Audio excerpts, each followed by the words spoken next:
Welcome to The Explainer. Okay, today we are diving into a real classic, one of the most well known business cases for anyone looking to get into consulting, Red Rocket Sports.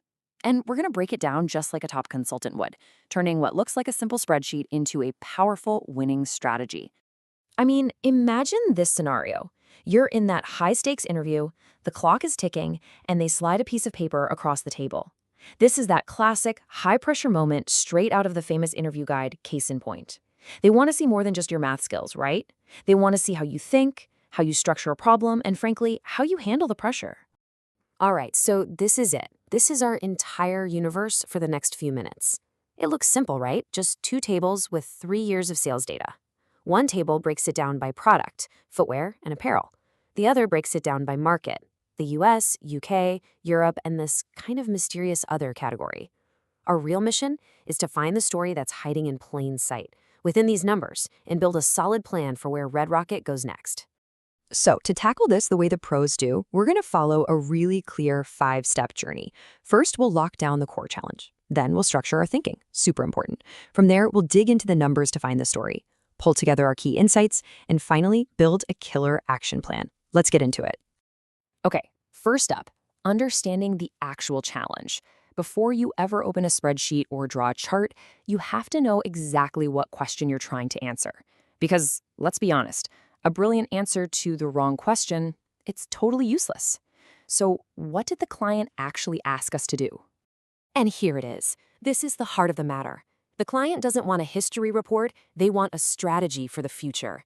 And you see that phrase right there, concentrating their efforts? That's the whole game. It tells us our final answer can't just be a bunch of observations, it has to be a sharp, clear recommendation on where to put their time, their money, and their people. All right, section 2, structuring our analysis. Now that we know our destination, we have to resist the urge to just start running numbers. I mean, that's a temptation, right? Just dive into the spreadsheet. But that's a rookie mistake. A top consultant always structures their thinking first. It creates a roadmap that keeps you from getting lost in the data and makes sure your final story is clear and compelling. And the gold standard for doing this in consulting is something called the Mies principle. Now, I know it sounds super jargony, but trust me, the idea behind it is incredibly simple and really powerful. Mutually exclusive just means your categories don't overlap, so you're not counting anything twice. And collectively exhaustive means you've covered all the bases. It's just a foolproof way to make sure your analysis is tight and complete. So, for our case, applying Mace is actually pretty simple. The data itself kind of gives us the roadmap. We're going to create a really clean framework and look at the business through two lenses. First, by product line, and second, by market. It's simple, it's clean, there's no overlap, and it covers everything we've got. Perfect. We have our plan of attack. Okay, section 3, the story in the numbers. We've got our framework, we've got our roadmap. Now we can confidently dive into the data. Let's move from the how to the what and see what story these numbers really have to tell. Now, looking at raw sales dollars is fine, but it doesn't really tell you what's happening. The real action is usually in the rate of change. So the first thing we do is calculate the year-over-year growth percentages for every single product line in every single market. This is what's going to turn these static numbers into a dynamic picture of momentum. We'll see what's speeding up, what's slowing down, and what's just stuck. And boom, right away, a few things just pop off the page. Footwear, it's steady Eddie, just chugging along at 10% growth. Reliable. But apparel looks a little concerning. Its growth rate got cut in half. The real alarm bell, though, look at the US market. Growth has basically ground to a halt. And then, on the total flip side, you've got these other markets, Asia and Latin America, which are absolutely on fire and even accelerating. I mean, just look at this. You can really see how bad the situation is in their biggest market.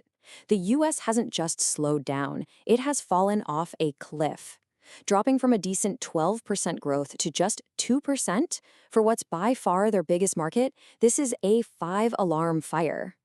But then you look at the other markets, and it is a completely different story. Wow. Not only is the growth rate an incredible 30%, but it's actually accelerating, up from an already amazing 20% the year before. The case even points out that at this rate, this segment will be bigger than the entire UK market by next year. So the obvious answer is fix the US, pour money into other, right? Well, maybe not. And here we are at section 4, synthesizing insights. You see, that first pass, the one looking at percentages, any decent analyst could do that. But this is where a top-tier consultant earns their fee. They know you have to dig one level deeper, because the most obvious conclusion is almost never the most powerful one. This is where we find that crucial, counterintuitive aha moment. And this right here, this quote from the book, this is the key that unlocks the entire case. It's not subtle, is it? It's basically telling us, hey, the percentages are tricking you. The real story isn't about the rate of growth. To find the true engine of this business, we have to go back to the source and look at the absolute dollars. So, okay, let's do exactly that. Between year 1 and year 3, Red Rocket's total sales went from about $3.1 million to just under $3.8 million. So that's a total increase of $685,300. Now, the million-dollar question, or I guess the $685,000 question, is where, in actual dollar terms, did that growth come from? And here it is. This is the aha moment. Footwear, yeah, it drove 55% of the dollar growth, which makes sense. It's the bigger segment. But look at apparel, the product line we were worried about, the one where percentage growth was slowing down. It was responsible for a whopping 45% of the company's total dollar growth.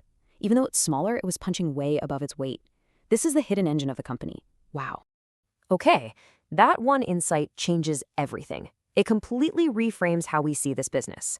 Now that we know the real story, we can pivot from just analyzing the past to building a powerful, data-driven recommendation that will actually work for Red Rocket's future. And remember, a great consultant never buries the lead. They lead with the answer. So our recommendation isn't some long, winding story. It's a clear, simple 3-part action plan. Number 1, fuel the real growth engine. Number 2, secure the core business. And number 3, anticipate future trends you can stay ahead of the game. All right, action 1. This is where we combine our 2 most powerful insights. We take that hidden engine, apparel, and we push it hard into our fastest growing markets, those other regions. This is the winning combo. It means more apparel products, stronger sales teams on the ground in Asia and Latin America, and a major marketing push to really capitalize on all this momentum. Okay, action 2. Now, we can't just forget about the US and UK, right? They might be slowing down, but they're still more than 2/3 of the business. This is our cash cow. It funds everything else. So the play here isn't growth at all costs. It's smart, efficient defense. We use targeted marketing and focus our energy only on the stores and channels that are already doing well to protect our turf without wasting money. And third, and this is crucial, we have to look forward. This whole analysis was based on what's already happened. To be a real strategic partner, we have to tell Red Rocket to get ahead of the curve. They need to be talking to industry analysts, they need to understand where the consumer is going, and they need to build a long-term plan that anticipates change instead of just reacting to it. And that's how you crack the Red Rocket sports case. It's all about looking beyond the obvious.